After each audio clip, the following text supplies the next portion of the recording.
சிவாலயங்களில் ரொம்ப முக்கியமானவர் சண்டிகேஸ்வரர். சிவபெருமானுடைய கருவறைக்கு இடதுபுறமாகவும் தெற்கு திசை நோக்கியும் அவர் எப்பொழுதுமே இருப்பார். நீங்கள் இறைவன்கிட்ட போயிட்டு கேட்குறீங்க இல்லைங்களா, ஐயா எனக்கு இது வேணும் அப்படின்னு சொல்லிட்டு, அதை கொஞ்சம் அப்படி மாற்றி சண்டிகேஸ்வரர்கிட்ட போயிட்டு நீங்கள் போகிறப்ப என்ன கிழமையோ அந்த கிழமை சொல்லி, ஐயா இது எனக்கு வேணும், இறைவன்கிட்ட நீங்கள் தான் பேசி பெற்றுத்தர வேண்டும்னு கேட்டு பாருங்கள். குறிப்பிட்ட நாட்களுக்குள்ளே நிச்சயமாக நடக்கும். ஏன்னா நேரடியாக இறைவன்கிட்ட கேட்பதற்கும் அவர் மூலயமாக கேட்பதற்கும் நிறைய வித்தியாசம் இருக்கிறது. ஈஸ்வர பட்டம் பெற்றவர். எல்லா சிவாலயங்களிலும் பள்ளியறை பூஜை நடக்கும் பொழுது பள்ளியறையில் சுவாமி அம்பாள் வச்சு அந்த பொன்னூசல் பாடல்லாம் முடிஞ்சதுக்கப்புறம் சண்டிகேஸ்வரர்கிட்ட பூஜை நடக்கும். அதன் பிறகு தான் பைரவர்கிட்டே போவாங்க. அப்படிப்பட்ட ஒரு சிறப்பு மிக்கவர். ஆனால் நம்ம நிறைய பேர் செய்கிற தவறு என்ன அப்படின்னா, சண்டிகேஸ்வரர் எப்பொழுதுமே தியானத்தில் இருக்கக்கூடியவர், அவர்கிட்ட போயிட்டு நம்ம கை தட்டுறது, இப்படி சொடுக்கு போடுறது, இந்த மாதிரியான தவறான பாவச் செயல்களை செய்து கொண்டிருக்கிறோம்.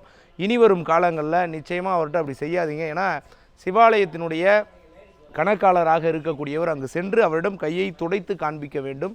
நான் இந்த ஆலயத்திலிருந்து சிவபெருமானுடைய அருளை தவிர வேறு எந்த பொருளையும் எடுத்து செல்லவில்லை அப்படின்றது தான் என்னுடைய அடையாளமாக இருக்குது. கையை துடைத்து காண்பிக்க முடியவில்லை என்றாலும் கூட இந்த கை தட்டுறது, இப்படி சொடுக்கு போடுறது, இந்த மாதிரியான செயல்களை செய்யாதீர்கள். விசார சருமர் எப்படி சண்டிகேஸ்வரராக பதவி உயர்வு பெற்றார் என்ற ஒரு நீண்ட வரலாறை அடுத்த பதிவில் நிச்சயமாக சொல்கிறேன். நன்றி, வணக்கம்.